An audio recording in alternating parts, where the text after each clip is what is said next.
Fala pessoal, eu só vim aqui avisar aqui no início do vídeo do curso de programação da Super Geeks que se você quer pôr a ideia do seu aplicativo ou jogo em prática e aprender a programar, você pode dar uma olhada aí no link na descrição que você pode fazer o cadastro e começar a aprender. Então é isso, vai pro vídeo, falou!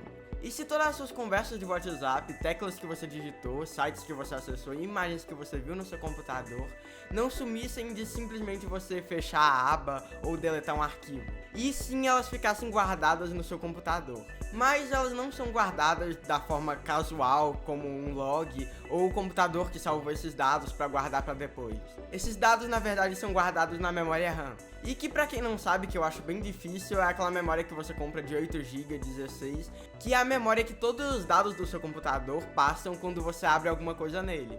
Então tudo que é mostrado na tela do seu computador é primeiro carregado na memória RAM.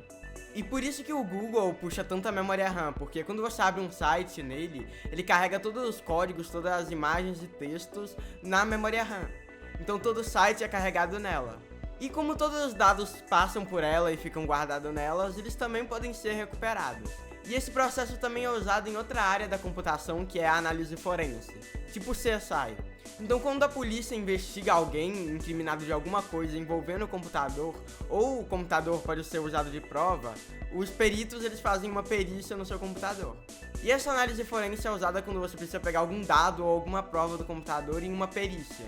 E mesmo se um criminoso não fez o download de nada ou não baixou nada que pode incriminar ele, não quer dizer que ele não fez alguma coisa no computador.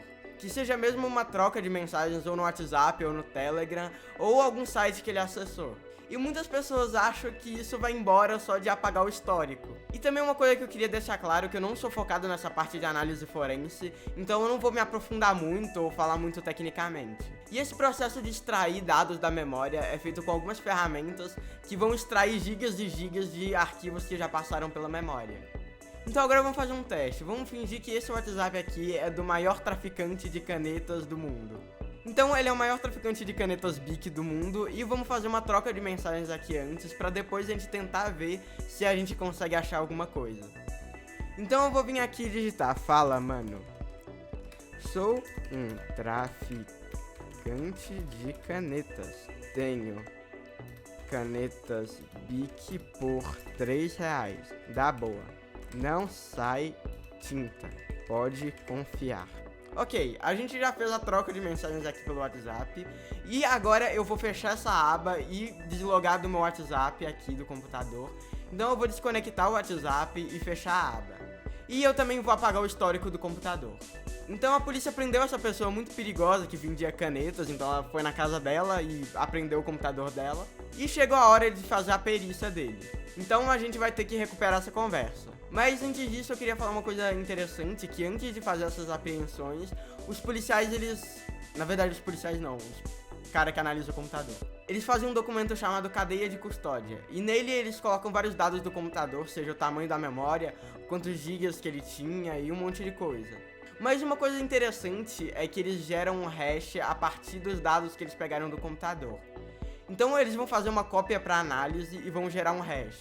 E pra quem não viu o meu último vídeo, que eu falo sobre vazamento de dados e explico o que é um hash, mas basicamente é um algoritmo que pega vários dados, qualquer dado, e transforma em um monte de letra e número, tipo isso aqui. Só que a questão é, se você fazer a cópia do disco e gerar hash e ficar assim, qualquer coisa que você editar, seja um byte, uma letrinha, se você editar qualquer coisa nesse HD e gerar hash de novo, a hash vai ser totalmente diferente da primeira. Então assim que eles vão comparar para ver se o perito que analisou o computador não alterou nenhum dado que estava lá. Então se depois da análise a hash gerada for diferente, quer dizer que ele editou alguma coisa. E isso vai garantir que não editaram nada. Então agora vamos para a parte principal do vídeo, que é recuperar os dados. Então eu vou usar o Dumpit e vou abrir ele para ele gerar uma cópia da minha memória. Então ele vai gerar um arquivo RAW que vai conter todos os dados que já passaram pela memória. Dos que ele conseguir recuperar, porque ele não consegue recuperar tudo, porque senão seria tipo 1 TB de arquivo. Mas lembrando que depois que o computador é desligado, é um pouco mais difícil de recuperar esses dados. Porque quando você desliga o computador, ele esvazia a memória para poder desligar. Então aqui a gente tem um executável do Dumpit, então vamos abrir ele. Aí ele vai perguntar se quer continuar, e eu vou colocar Y aqui. E ele está processando os dados. Então aqui a gente vai ter o arquivo de saída, que é a Foncitos PC, que é o nome do meu computador, e a data e alguns números aqui. E também pode ser usado o processo de recuperar arquivos do HD e não só da memória, para se alguém deletou algum arquivo conseguir recuperar. E esse processo até recupera mais arquivos do que esse aqui. Mas nesse processo aqui, mesmo se você não salvou nada ou não fez download de nada, você vai conseguir recuperar alguns dados. Então aqui terminou de gerar o arquivo e deu o código de sucesso aqui. Então tá aqui o arquivo na minha pasta e o arquivo é .raw. E como que a gente vai fazer para abrir ele? Porque se a gente tentar abrir até no bloco de notas, ele não vai conseguir porque o arquivo é muito grande. Já que ele tem praticamente 34 GB aqui, 33.7 GB. E esse arquivo gerado normalmente é um pouquinho maior que o tamanho da memória. E ele estima o tamanho aqui como 34 GB mais ou menos, porque a memória tem 32.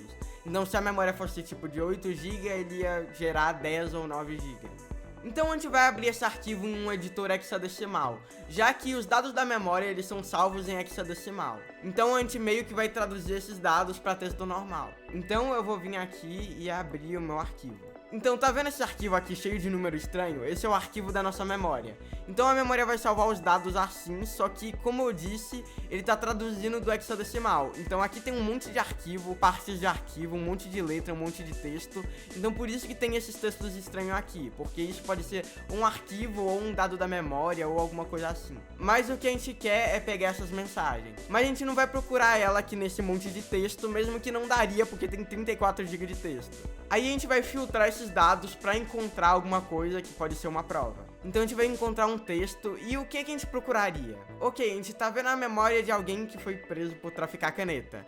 Então a gente vai usar de palavra-chave para encontrar alguma coisa que vai ser caneta. Então a gente vai ver tudo que já passou pela memória sobre caneta, então tudo que já foi carregado, tudo que ele já enviou de dado sobre caneta. E aqui tem, opa amigo, sou um traficante de canetas, tenho canetas Bic, da boa por R$3. E aqui um monte de dados. E aqui tem um texto aqui que foi o que eu falei no vídeo e que ele pegou do meu roteiro que eu tô lendo aqui no outro monitor. Então ele pegou até o roteiro que eu tava vendo. Então a gente pode ver que essas mensagens do WhatsApp conseguem ser recuperadas mesmo se você fechar ou deletar qualquer coisa. E se você se interessou por essa área de forense e quer saber mais, na descrição eu vou deixar os vídeos que eu peguei de base pra fazer esse vídeo aqui. E tem até um vídeo que um cara vê vários crimes reais e vê como que eles são solucionados com perícia forense. Então se você quiser dar uma olhada, tem o link na descrição. E se você se interessa por programação, tem o curso da Super Geeks, que você vai aprender desde lógica de programação a fazer aplicativos e jogos. Então se você se interessa por essa área, dá uma olhada lá nos cursos. Então esse vídeo vai ficando por aqui, e se você não sabia disso, que dava pra recuperar arquivos e gostou do vídeo, já deixa seu like e se inscreve no canal pra dar um incentivo aqui. Então falou e até o próximo vídeo.